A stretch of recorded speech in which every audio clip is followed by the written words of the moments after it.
Отца и Сына и Святого Духа. Благодарение Господу, что мы своим присутствием сегодня на Божественной литургии Преосвященных даров показываем свою верность Богу, своему делу, свою преданность.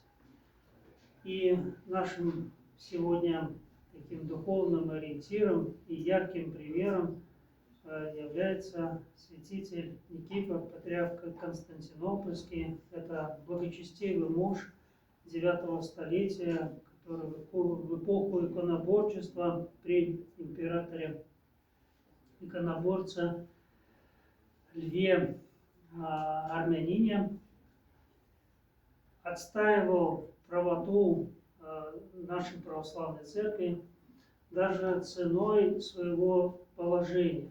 И несмотря на вот эту политическую целесообразность, потом давление со стороны императора, чтобы он сошел с своей кафедры Константинопольского престола, чтобы он оставил забвению святыни образов Божиих, он все же остался верным своему делу, и был изгнан в течение 13 лет, он находился в изгнании и умер в изгнании. И последними его были слова, когда он умирал, что я все равно даже после смерти останусь верным своему слову. Вот настолько он был преданным своему делу. Этой преданности порой не хватает и нам. Да? Мы, конечно, живем в мире очень противоречивом, где очень много борьбы за смыслы, за влияние, за наше внимание, за наше сердце. И это эпоха потребления, которая крадет наше сердце и лишает, к сожалению, нашей верности быть преданным Богу до конца. А знаете, как оно? Все дело в мелочах.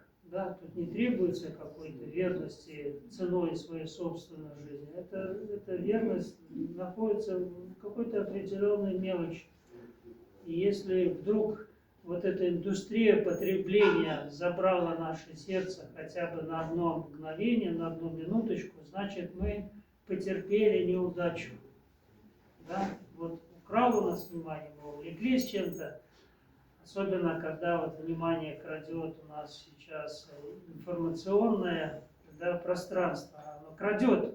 Мы хотели бы отдать свое сердце Богу, но то, тем не менее, через глаза, через свое чувство, мы отдаем себя уже этому информационному полю.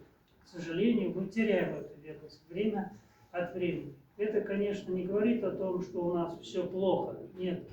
Мы живем в такое время, Господь это понимает и дает нам особенную благодать, чтобы мы устояли в преданности Богу. А для того, чтобы быть преданным Богу, хотя бы стараться в меру наших сил и возможностей, мы должны обращать внимание на взоры Церкви, которая устремляет свой взор к небесам. Когда мы присутствуем здесь, Церковь вместе с нами возносит нас на небеса, и это не просто какой-то риторический прием, я это в прямом смысле слова говорю, что в этот момент мы присоединяемся к небесам и становимся с ними одной частью, одним целым. И пусть даже на 1,5-2 часа мы сейчас преданы Богу.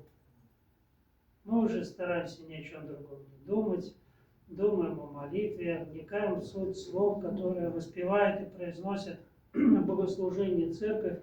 И мы уже 2 часа преданы Богу. Нам придется выйти за пределы этого храма, этой святой обители, и снова поддаться искушению и испытанию, быть увлеченным этим миром. Это так. Но мы можем свои взоры снова и снова обращать, потому что ведь земля, это, как свидетельствует Священное Писание, престол подножия ног, а небо — это престол Божий, где восседает Господь. То есть я хочу сказать, что весь этот мир — это храм. Задумайтесь.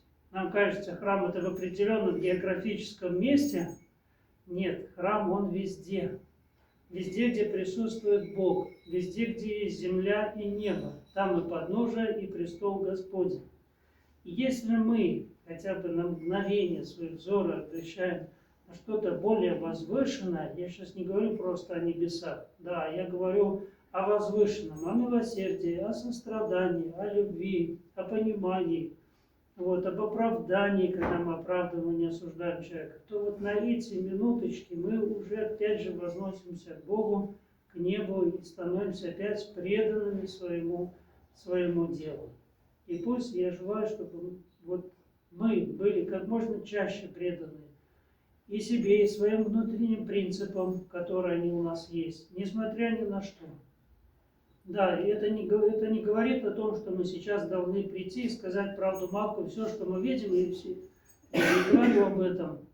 Я говорю о том, что мы должны быть внимательны к своему сердцу, проявлять симпатию, да, проявить свою вот эмпатичность по отношению к другим людям. И когда мы видим уставшего человека, мы не скажем ему, как ты плохо выглядишь. Нет, мы скажем, что рядом с тобой приятно находиться, видно, что ты очень хорошо сегодня потрудился. То есть вот таким вот образом, да, проявлять свое внимание к людям.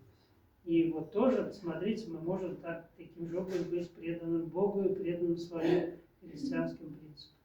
Вот чего желаю каждому из вас, чтобы в посту мы были как можно более внимательные, чуткие, вот, более возвышенные, да, в своих стремлениях. И Господь нас не оставит и поможет нам донести свою жизнь.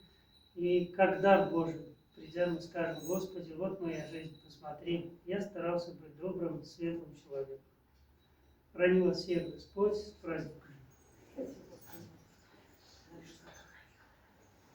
Поблагодарим Бога за святое причастие. Слава Тебе.